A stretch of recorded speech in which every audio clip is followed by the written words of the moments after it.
ஜாதகம் இப்போ என்னுடைய ஜாதகம் வளர்றது இல்லை, அதையும் வளருதுன்னு சில ஜோசிக்காரங்க சொல்கிறாங்க, அது 2வது விஷயம். ஆனால் பொதுவாக நான் பிறந்த தேதி எப்பயுமே, இப்போ நீங்கள் பிறந்த தேதி கேட்டால் நான் எத்தனை வருஷத்தில் கேட்டால் அதை தான் சொல்ல போகிறீங்க. அதை வச்சு ஒரு ஜாதகத்தை தான் நம்ம கிரியேட் பண்ண முடியும். ஆனால் என்னுடைய உடல், என்னுடைய உடம்பு அமைப்பு எல்லாமே சேஞ்ச் ஆகிட்டே இருக்குது. அப்படிங்கிறப்ப கைரேகையும் மாறிக்கிட்டே இருக்குது. ஒருவேளை நான் ரொம்ப ஹார்ட் ஒர்க் பண்ணேன் அப்படின்னா சின்ன சின்ன ரேகைலாம் தெரியாது.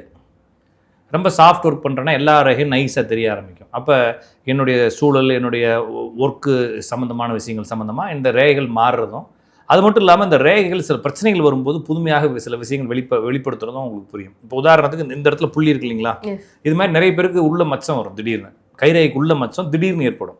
அப்போ அதுக்கு முன்னால் வந்து அந்த அந்த தன்மை அவங்களுக்கு தெரியாது. அப்போ அந்த இடத்துல ஏதோ ஒரு பிரச்சனை வரப்போகுதுன்றது இண்டிகேட் பண்ணுது. இந்த இண்டிகேஷன் வந்து ஃபஸ்ட்டே தெரியாது.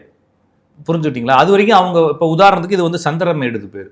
இந்த சந்திரமேட்டில் புள்ளி வந்துச்சுன்னா அம்மாவுக்கு ஏதோ பிரச்சனைன்னு அர்த்தம். இப்போ எங்கள் அம்மாவுக்கு ஒரு மிகப்பெரிய ஒரு அறுவை சிகிச்சை நடந்துச்சு, அதனுடைய சிம்டம்ஸாக அது வந்திருக்குது. ஓகேங்களா?